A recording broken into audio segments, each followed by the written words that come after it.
वालेकुम स्टूडेंट्स, बिस्मिल्लाहिर्रहमानिर्रहीम। कैसे हैं आप सब। आज हमारा जो है हमारी इंग्लिश वोकैबुलरी की सेकंड क्लास है, सेकंड लेक्चर है। उम्मीद है कि पिछले जो 15 वर्ड्स मैंने आपको करवाए थे वो आप सब ने प्रिपेयर भी कर लिए होंगे, उनको आपने लर्न भी अच्छे से कर लिया होगा और उम्मीद है कि आपको पिछले लेक्चर की समझ भी आ गई होगी। आज हम नेक्स्ट मूव करते हैं। नेक्स्ट जो है वर्ड्स हम करेंगे आज, और नेक्स्ट वर्ड्स में भी आज हम उसी तरह से उसके इंग्लिश वर्ड करेंगे, उसका उर्दू में मीनिंग बताऊँगी आपको, और साथ में जो है उसके सिनोनियम अल्फाज मुतरादिफ और उसके जो एनोनियम होंगे अल्फाज मुतजाद वो भी हम साथ साथ करेंगे। तो फर्स्ट आज हमारा वर्ड है एडामेंट। एडामेंट एडामेंट का मतलब होता है सख्त होना या पत्थर होना, किसी चीज़ का बहुत ज़्यादा जो होता है ना हार्ड फॉर्म में होना। तो इसके सिनोनियम होते हैं स्टबर्न और इनफ्लेक्सिबल। Stubborn and inflexible. और इसके एनोनियम मतलब मुतजाद होते हैं flexible and soft. Flexible and soft. इसके बाद सेकंड हमारा वर्ड है एडमोनिश। एडमोनिश एडमोनिश का मतलब होता है किसी को समझाना, किसी को हदायत करना या किसी को धमकाना। तो इसके सिनोनियम आपके पास आएंगे counsel and reprove. Counsel and reprove. और इसके एनोनियम में आप लिखेंगे अप्रूव और अपलॉड। अप्रूव और अपलॉड। इसके बाद हमारी जो सेकंड बुक है एडमोनिश, सेकंड वर्ड है एले। एले एले का मतलब होता है जो है धीमा करना या किसी का ज़ोर कम करना, किसी चीज़ को स्लो डाउन कर देना। तो इसके सिनोनियम में आप लिखेंगे पेसिफाई या फिर सूथ। पेसिफाई या फिर सूथ। और इसके एनोनियम में आपके पास आएंगे एग्रावेट और एक्साइट। Aggravate and excite. इसके बाद नेक्स्ट हमारा वर्ड है एलियन। एलियन का तो आपको सबको ही पता होगा। एलियन कहते हैं किसी गैर मुल्की बंदे को या परदेसी को जो कि आपकी कंट्री से, आपके एरिया से बिलोंग ना करता हो। तो इसके सिनोनियम आपके पास होंगे foreigner, foreigner and outsider. Foreigner and outsider. और इसके बाद सेकंड जो है ना, आपने इसके जो सिनोनियम करने हैं वो आप करेंगे native and resident. Native and resident. इसके बाद नेक्स्ट हमारा वर्ड है एसेंट। एसेंट का मतलब होता है तरक्की करना, बुलंद करना या फिर ऊंचाई की तरफ जाना, ऊपर की तरफ जाना, चढ़ना। तो इसके जो सिनोनियम है ना उसमें आप लिख सकते हैं क्लिम्ब लिख सकते हैं, एस्केलेट लिख सकते हैं, और जो है ना गोइंग अप भी लिख सकते हैं। और इसके अलावा आप जब इसके जो है आप करेंगे एनोनियम तो उसमें आप लिखेंगे डिसेंट या डिक्लाइन, मतलब नीचे की तरफ आना या जवाल की तरफ आना। इसके बाद नेक्स्ट हमारा वर्ड है एलिवेट। क्या वर्ड है ये? एलिवेट। एलिवेट का मतलब होता है हल्का करना, कम करना, या मतलब किसी को सुकून दे देना, किसी का वज़न या किसी का बोझ कम कर देना। तो इसके सिनोनियम आपके पास होंगे Abbott and relieve. Abbott and relieve. और इसके एनोनियम में आप करेंगे एग्रावेट या फिर इन्हांस, मतलब किसी को जो है ना किसी चीज़ को बढ़ा चढ़ा देना, बहुत ज़्यादा कर देना। एग्रावेट और इन्हांस जो है इसके एनोनियम हो जाएंगे। इसके बाद नेक्स्ट हमारा वर्ड है एलोर। एलोर का मतलब होता है किसी का दिल, जो किसी के दिल को भा जाना, लुभाना, दिल मोह लेना, सबज़बाग दिखाना।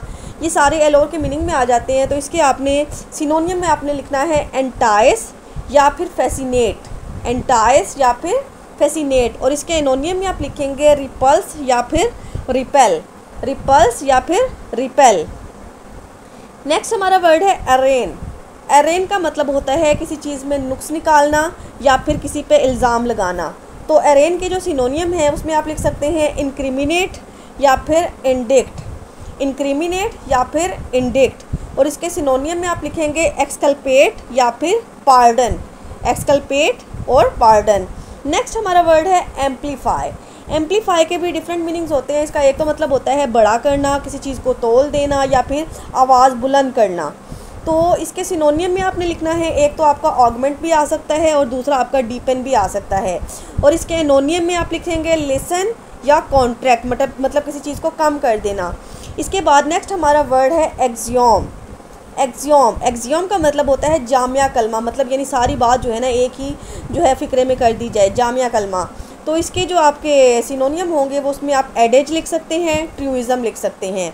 और इसकी जो एनोनियम है उसमें आपने लिखना है एब्सर्डिटी या फिर ब्लंडर। इसके बाद नेक्स्ट हमारा वर्ड है ऑडेसिटी। ऑडेसिटी का मतलब होता है जुर्रत, हौसला। तो इसके सिनोनियम में आप लिख सकते हैं बोल्डनेस, करेज। और इसके अलावा जब इसके एनोनियम लिखेंगे तो उसमें आप लिख सकते हैं माइल्डनेस या फिर कोवर्डाइज, मतलब बुज़दिली या नरमी। इसके बाद नेक्स्ट हमारा वर्ड है ऑथेंटिक। ऑथेंटिक का तो आपने लफ्ज़ सुना ही होगा काफ़ी बार। ऑथेंटिक का मतलब होता है तहकीक शुदा, जिस पे जो है ना, जो आप जिस बारे में 100% श्योर हो कि ये चीज़ ठीक है, ये चीज़ दुरुस्त है, तो उसके सिनोनियम में आप लिख सकते हैं एक्यूरेट या फिर क्रेडिबल। और इसके बाद जब आप इसके एनोनियम लिखेंगे तो उसमें आपने करना है फिक्टिशियस या फिर अनरियल, मतलब जिस चीज़ के बारे में कंफर्म ना हो कि ये ठीक है या नहीं है, ये सच है या नहीं है। इसके बाद नेक्स्ट हमारा वर्ड है ऑकवर्ड। ऑकवर्ड का मतलब होता है बदसलीका, यानी जिसको कोई सेंस ना हो, कोई मैनर्स ना हो। तो आप इसकी जगह पे आप सिनोनियम लिख सकते हैं रूड या फिर ब्लंडरिंग या फिर नॉनसेंस भी आप लिख सकते हैं। और इसके एनोनियम में आप लिखेंगे एड्रॉयड, क्लेवर। नेक्स्ट हमारा वर्ड है बारबेरस। बारबेरस कहते हैं बेरहम को, बहुत उखड़, जो बहुत यानी होता है ना तल्ख मिजाज बंदा, उसके लिए इस्तेमाल किया जाता है ये वर्ड बारबेरस। और बारबेरस के जो सिनोनियम है उसमें आप लिखेंगे फ्रस्ट्रेट और परप्लेक्स। फ्रस्ट्रेट और परप्लेक्स या फिर अनसिविलाइज्ड भी लिख सकते हैं। और इसके एनोनियम में आप लिखेंगे सिविलाइज्ड, मतलब जो बहुत ही ज़्यादा महजब इंसान होता है, बहुत ही ज़्यादा शरीफ इंसान होता है। इसके बाद ब्लीक। ब्लीक का मतलब होता है रूखा, सुनसान, बेरंग। तो इसके सिनोनियम आपके पास आएंगे ग्रिम और ऑस्टर। ग्रिम और ऑस्टियर। इसके बाद इसके एनोनियम में आप लिख सकते हैं ब्राइट एंड प्लेजेंट। और लास्ट हमारा वर्ड है आज के इस लेक्चर में, देखिए बिविचिंग। बिविचिंग में जो है करते हैं हम, एक तो इसके सिनोनियम में आपके पास उर्दू में मीनिंग में आ जाता है दिल रुबा, दिल फ्रेब, मतलब जो आपके दिल को भाए। तो इसके भी सिनोनियम में आप लिख देंगे एलोरिंग एंड चार्मिंग।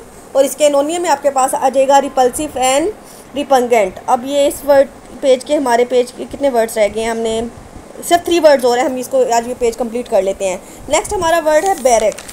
बैरक का मीनिंग होता है, बैरक होता है यानी ऐसी कोई चीज़ जो कि इर्रेगुलरली शेप्ड हो, जिसकी कोई शक्ल ना हो, जिसकी कोई शेप ना हो, तो बैरक उसको कहा जाता है। तो इसके सिनोनियम में आपके पास आ जाता है फ्लोरिड एंड गिल्ड। और इसके एनोनियम में आ जाता है प्लेन एंड एंडोर्न्ड।